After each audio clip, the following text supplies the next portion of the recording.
Ежегодно множество якутян сталкивается с диагнозом, который кардинально меняет жизни. Однако современная медицина доказывает, что даже самые тяжелые диагнозы можно победить.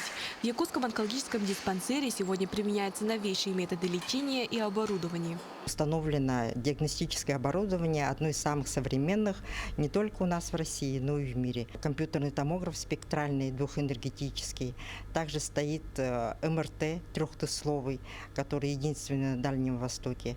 Также у нас есть маммографический аппарат с томосинтезом и с биопсийной приставкой, и УЗИ-аппараты экспертного класса с эластографией и с исследованием сердечно-сосудистой системы. Но за любой технологией стоят люди. Здесь работает более чем 1000 сотрудников. Медперсонал ежедневно принимает сотни пациентов. С открытием диспансера на 52% выросло количество операций. Их количество достигает 5000 в год, в том числе хирургические вмешательства особой сложности. Торакальные операции, которые мы выполняем на сегодняшний день из одного разреза, буквально длиной 3 сантиметра, и выполняем весь комплекс радикальных операций.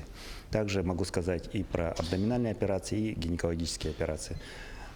Практически 80–90% на сегодняшний день выполняется именно в виде эндоскопических, малоинвазивно. В борьбе с таким сложным недугом важен этап ранней диагностики. Благодаря работе онкоцентра 46 злокачественных новообразований выявлено на начальной стадии. Для этого по республике ведется активная пропаганда здорового образа жизни, диспансеризация и различные проекты. В первую очередь это онкопоиск.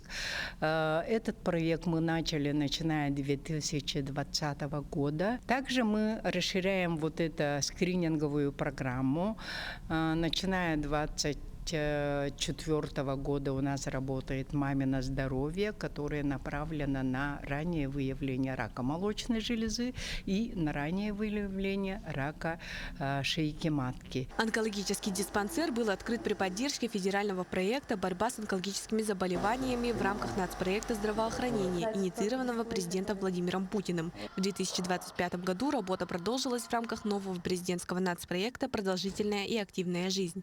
В ближайших планах строительство Центра позитронно-эмиссионной томографии. Диана Антонова, Артем Наговицын, Якутск.